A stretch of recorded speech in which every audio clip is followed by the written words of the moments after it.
Thank you for joining us. I'm Paul Wilson. And I'm Chris Emke. And this is Diesel Performance Podcast. Chris, today we're diving back into a topic we kind of took a bit of a pause from. Yeah, we haven't done a recording in a while together. I know you did one on your end. Yep. I did one with Nick last week. We had a couple rebroadcasts just because of the holidays. Things were crazy over at the shop. Yeah. And picking up on, I believe, 6.7 Cummins platform. You got it. Yeah. Yeah. So we're talking what's good, what's bad, what do you need to know about the Cummins 6.7 liter. Now, that covers a wide range. I think we kick it off with the CMD in 2007 and a half. Yep. That runs up to 2010? 2009. 2009. Yep. All right. Tell me about it. What emissions equipment is notoriously unreliable in those trucks? So in 07 and a half, that was the introduction of emissions equipment on a Cummins, period. It was also the introduction of a VGT style turbocharger, because everything prior in the 5.9 world was all fixed vane, whole set chargers. Right. So you're introduced with an EGR and a DPF. You're introduced with a variable geometry turbocharger to help with EGR and stuff like that. The engine displacement, of course. You go up to a 6.7 from the 5.9. And then you get upgraded to a 6-speed automatic. That was the introduction of the 68 RFE. So it's funny because now looking back at this,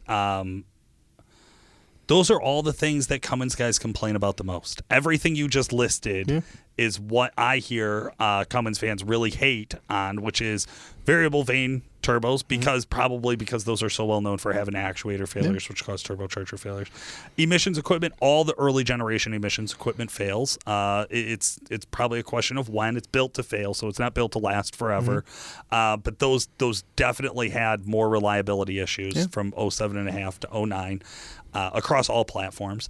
And then the 68 RFE. Now, Cummins has never really been known to be mated with like a great transmission. I was always told coming into this world that if you want a good Cummins transmission, you need a manual, period. Yeah, I mean, I think in those earlier years, there was a lot to be said about, having a 5-speed or a 6-speed manual. I would say that the 68s, especially in those years, were less desirable, right?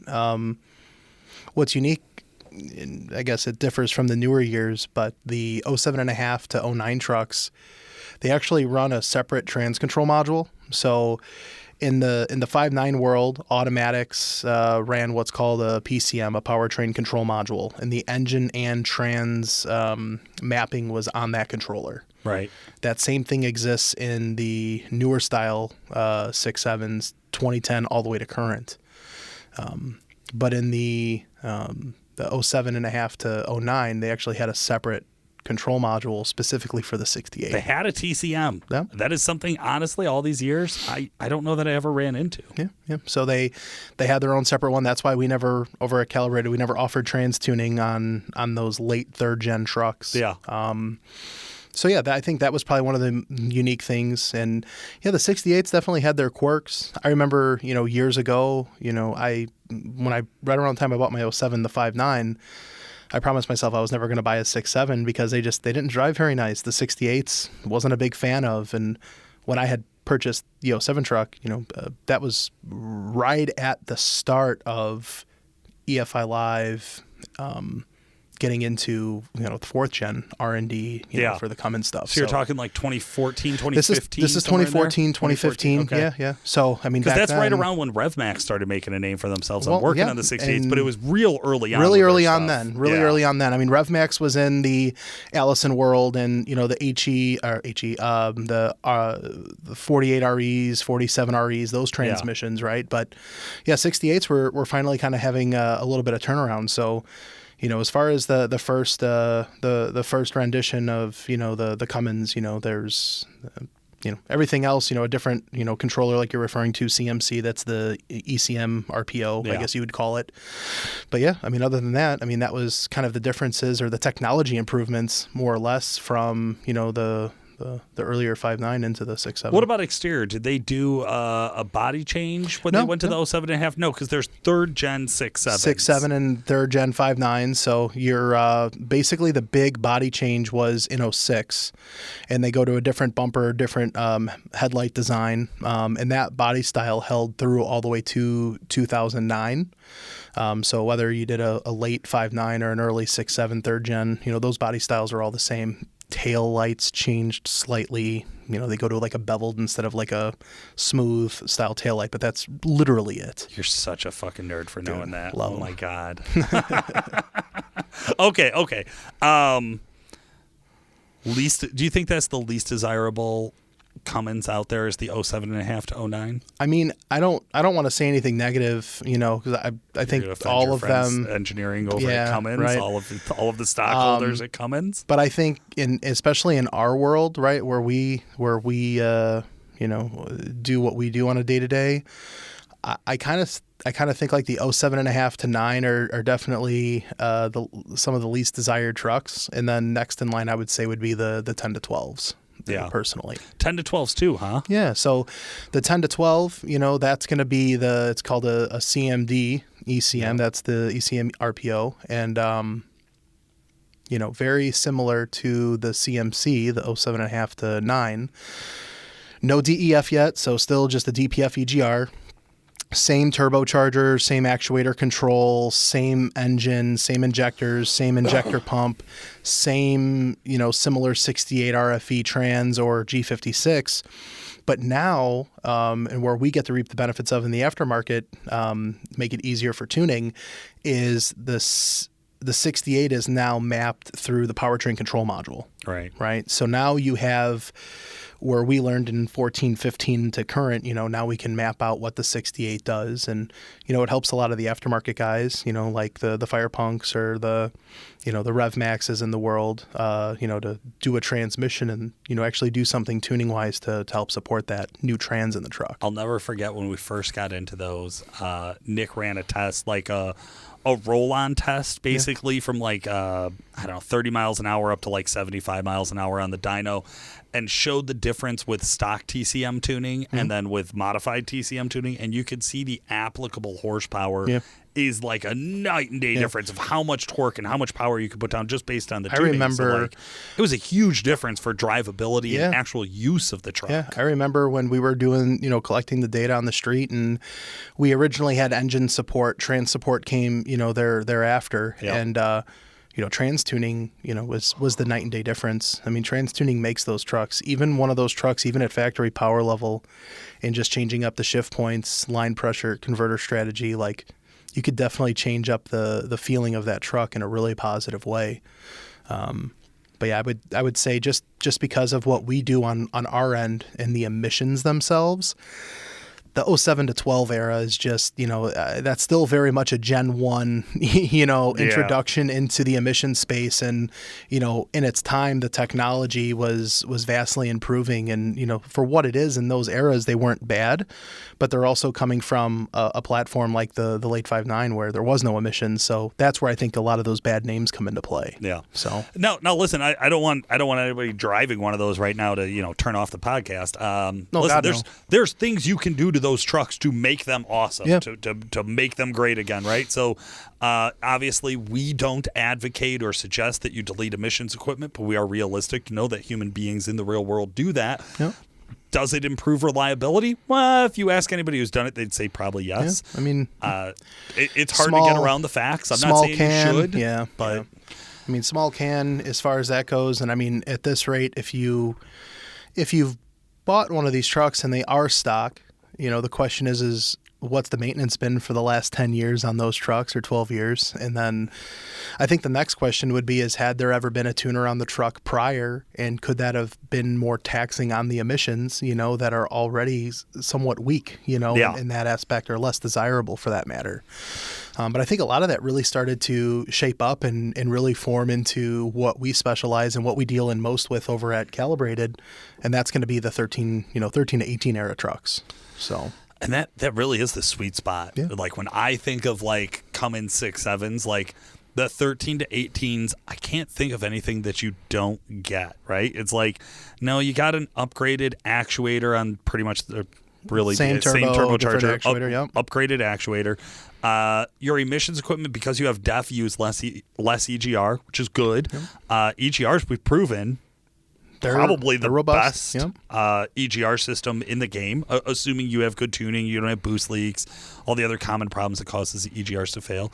DPFs, the best at passive regen in any of the big three diesels. Yeah, I mean, I think that's a huge selling point to me. I think that was probably one of the first platforms that we really learned, like, we can clean up the air fuel control and we can get these trucks to go a pretty decent time in between regen intervals, and that's going to also lead us into, improved EGR health. You know, there's a lot of guys in the industry, not to get off the platform, but they'll just shut the EGR down, right, and let the truck do whatever it's supposed to, and it's like, well, that's the same as pretty much doing like an emissions off at that point. So having a strategy where you're able to improve on the air fuel is going to vastly improve the emissions health and the emissions operation. And to your point, passive regen, what is that? Well, that means that the truck can operate down the road, and when it's at a consistent vehicle speed, 50, 60 plus mile an hour, the truck is able to heat up the catalyst naturally and burn off the filter particulate matter. That's right. So it doesn't have to spray any extra it's fuel. It's not actively regenning, essentially. Yeah. So, we've seen, those trucks, that era of truck, like, they perfected that in our opinion, right? And, the emissions are very free-flowing. And, the little subtle changes that they did interior-wise, the engine itself, the architecture there is very similar. Injectors changed slightly. They introduced in 13, you could do the newer, robust ASIN automatic heavy-duty towing trans in those trucks, which a lot of guys have opted for, and they're great transmissions. Not really supported, in the aftermarket tuning-wise, but they are a good trans nonetheless. Yeah, I feel like if you are a guy who's using your truck for like normal truck purposes out in the real world, the ASIN's probably a better option for you. They're badass. If you're like a commuter, you probably want the 68 because you can do tuning on it, and it will drive much nicer than an ASIN. I think that's hard to get around. It's a trade-off, depending on what you're looking for. If you're going to tow, if you're a hot shot, or if you're primarily buying the truck to hook it to a trailer, I would have a hard time not choosing an ASIN for sure.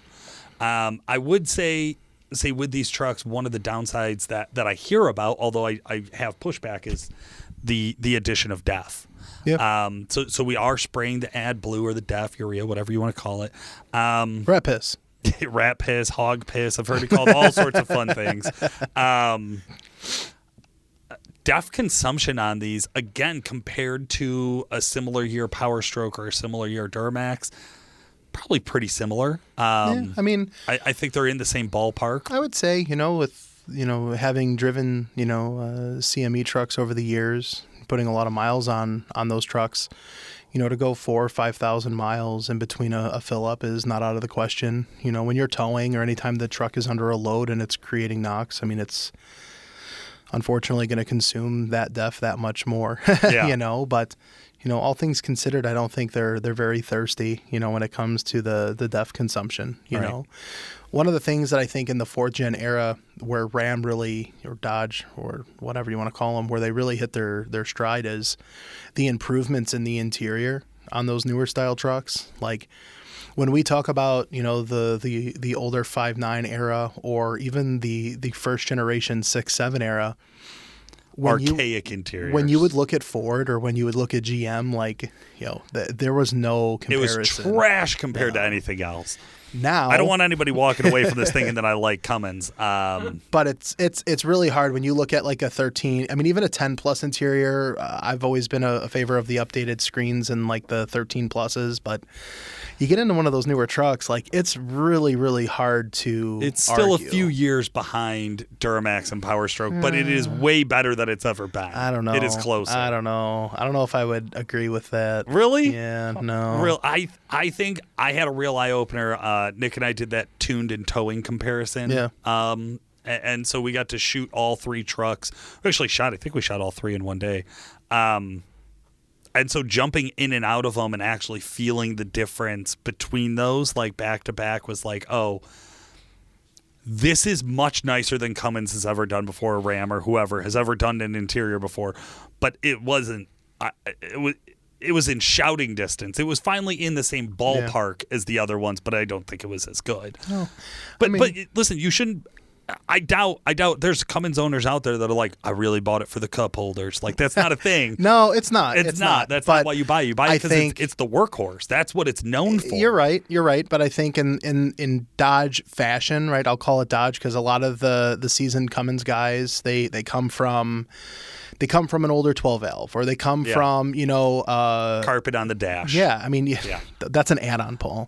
But I mean, you look at what like a second gen Dodge in the later years, in 2000 plus, or you look at what an early 5.9 03 to 05 would look like.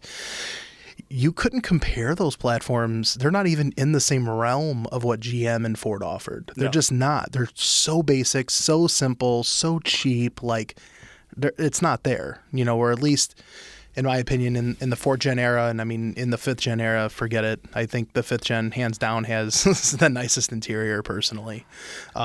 But in the 4th gen stuff, I feel like they truly updated the truck to a point where they could be a true contender and be in that same conversation of interior option offerings. I'd say in the 5th gen, The 5th gen, different story there. Finally catch up. Now, 5th gen, is that 19 to current, or is there a 6th gen sneaking in here? How many generations of the Cummins are we dealing with? I'm curious to see what happens with this whole 23 deal, because 23 there's like a different hood design, but the cabs are the same. So I don't know what assholes are going to call that. Sorry, but 19 to 22 is a 5th gen Dodge. So it's what's called the CMF ECM. So it goes from CMC, CMD, CME, and then CMF. They're real complicated. They're just they keep it simple. They name shit like I would. I dig it. Exactly. I dig it. Oh, you're 1, 2, 3, but you're going to be 1, 2, 3, 4. I like it. And that kind of brings us into our current, Cummins, offering, which not a ton of change here. Not really. To go from the 13 to 18 to the 19, we'll just call it to 22. Yeah. There's not a here. I guess we could go to 21 because there's an ECM change from 21 to 22. There's not an ECM change. It's just the injector pump. The operating system's different. ECM's the same. Okay. So it's a CMF ECM through and through. Awesome. But the operating system in more or less the injector pump is the breakage coming from. Thank God they didn't complicate that. Right, exactly. Now, we got to interview Rod Romaine, chief engineer at Ram Trucks, about the 19 It was the 19 plus, talking about sound deadening and talking about towing capacity and just airflow. I remember that was a big one. They changed the hood, and explaining why they changed the hood, that it wasn't just a looks thing, actually trying to bring in more airflow. And there's a few other like structural chassis updates that were about towing. I want to talk about that because that kind of like sparks my memory in a sense. When you look at an 07.5 all the way up to a 2018, they've all ran the same exhaust style manifold and turbocharger location. Like in Cummins world, you have 2nd gen location turbos and you have a 3rd gen, 4th gen location turbo, and they're under the manifold and they're towards the back of the motor. And what's unique in the 19 Plus is they kind of hybrid the two manifolds together. Now it's a 2nd gen style, but there's a twist. So the turbocharger sits a little bit off perfect parallel from the motor itself. So I remember when we were talking to Rod and going through those types of things, and he was talking about airflow and things like that, and then you actually pop a hood and actually pay attention to what's going on under the hood, you can see the most simplistic tweaks to have an actual effect on the truck's performance. Is just really cool to finally like put those two together. Yeah, no, I wholeheartedly agree. I do think back, and I'm not trying to make a slight of Rod because he was an awesome guy and super, super smart. He really tried to sell us on the fact that those had an HP4 and not a CP4.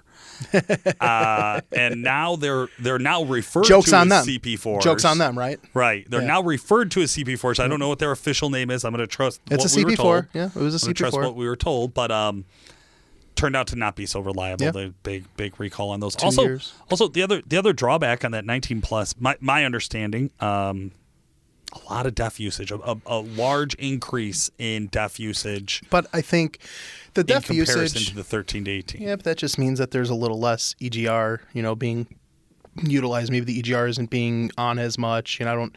That'd be a geek question to ask Nick. On why that is. But from my understanding, I did. He didn't know either. And my understanding is you're either going to combat knocks with EGR or you're going to combat knocks with the EF.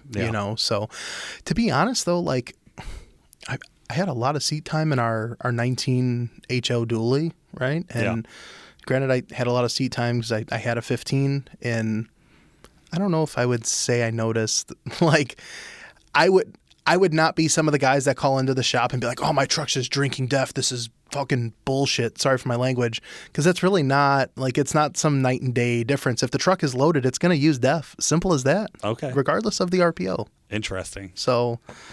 I mean, I've heard the stories from guys of I drive unloaded every day back and forth to work. I traded in my 15, 16 for a 19, and now I use twice the amount of DEF. Yeah, I just so. Are we thinking those guys are just full of shit? You calling our customers liars? Is that where we're going? I'm not calling them liars. I would say though, our old dually loaded definitely used a little more than the CME truck. Okay. I'm not going to discredit that, but I also, there was times where I drive my truck empty going down the highway doing 90, and the truck would definitely use more DEF than when I was doing 65. So, it's you just can't bring yourself to say anything bad about Cummins in general. You're just struggling. I'm gonna get a Cummins logo tattooed on me just to prove. No balls. I'm just joking. On the face, a face tat. A buddy from high school had one. He had the Cummins logo tattooed right on his hand. We've had multiple coworkers with brand tattoos. Ford, Cobra, Power Stroke. I don't want to call anybody out, but I once worked directly next to a guy, and I turned and said, "Is Power Stroke one word or two?" And he said one, and I said, "Why is it two on your tattoo on your forearm?" And he looked down and said, "Oh, look at that! It is two." Yeah, and he was a bright character. I really like that guy. Yeah. He is a super nice guy. That's one of us. But it was quite funny to see. Okay, that brings us up on Cummins. Cummins 6.7, 5.9 common rail, 6.7 common rail. Which one's better? It depends on what you're using it for. No bullshit. Which one's better? Which one would you buy today? I would buy a 6.7. God, you're old. Okay. Second gen Cummins, totally stock. You have to drive it every day, and you have to take it drag racing every weekend, all summer. Okay. Or a completely stock, emissions equipped 2010 6.7 Cummins, but it's fully loaded. Full every option. You have to do the same thing. You have to drive it every day and go drag racing. Second gen. Get the fuck out of here. Really? Yeah. Really? Yeah. That's... So these are all questions that I've asked myself over the last about a month. And these are questions I've driven my fiance crazy with. Oh, wait a minute. Yeah, it's my girlfriend, but... Oh, wait a minute.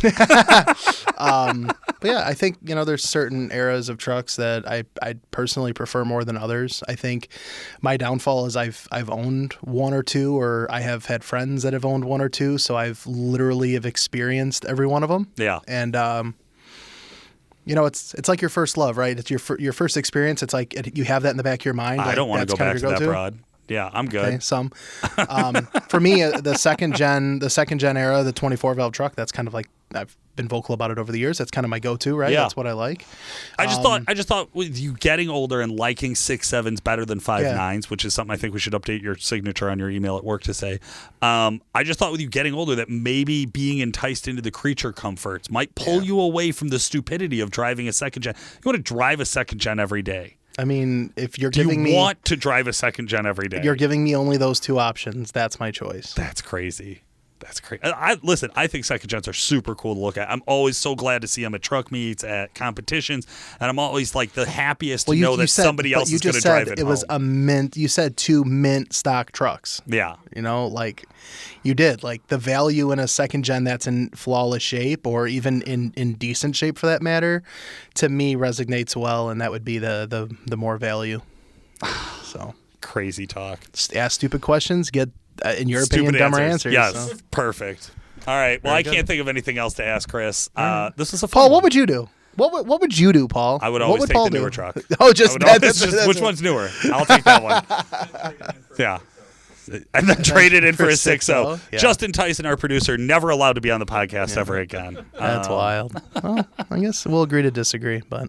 All right. Well, guys, thank you so much for listening. This is Paul Wilson. And I'm Chris Hemke. Thanks for listening.